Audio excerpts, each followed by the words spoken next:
leader Supriya Shrinate for derogatory remarks against women. In fact, the Commission, in its order, after the receipt of their replies to notices issued to them over Model Code of Conduct violations, said that they are convinced that they've made a person attack and thus violated the provisions of Model Code of Conduct.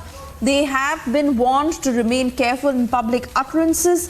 During the Model Code of Conduct period, their election-related communication will be specially and additionally monitored by the Commission from this time onwards. A copy of the warning notice that has also been marked to all party chiefs for sensitizing their functionaries to be careful while communicating in public domain and refrain from making any derogatory comment that violates the Model Code of Conduct guidelines. Let me straight away cut across to Deepak, who's joining us from the Delhi newsroom.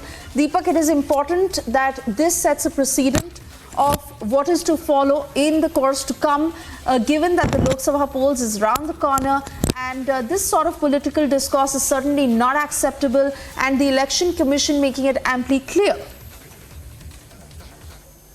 Right, Suesha, now March 16th was when the Model Code of Conduct came into place, and the conduct of every politician, every party is being monitored by the Election Commission of India. But with each passing day, all we see is the election, the poll discourse reaching an all-time low. And last week we saw Dilip Ghosh, the Vice President of West Bengal BJP unit and also a BJP MP, making such personal remarks on Mamata Banerjee's father.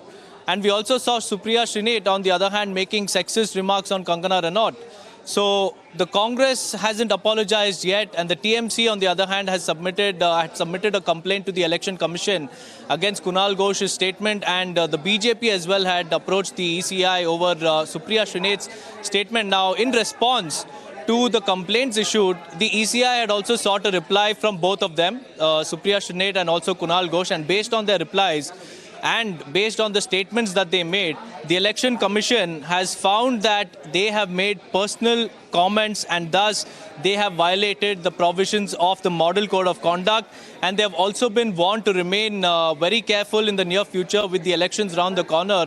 All their political statements and their election-related communications will now be scrutinized by the Election Commission of India to check if there are any personal comments or if it is against the Model Code of Conduct. So these two leaders, Kunal Ghosh and Supriya Shrinate, are under the ECI scanner now. Whatever each and every word that they utter and they write on their social media handles will be completely screened and censured by the Election Commission of India, because they have found that the recent remarks made by Supriya Shrinate and Kunal Ghosh seem to be very personal, and also they violate the provisions of the Model Code of Conduct. So it's a strict warning sent by the highest poll watchdog to both of these leaders, and we'll have to wait and watch how Supriya Shrinate and Kunal Ghosh will respond to the Election Commission of India's latest diktat.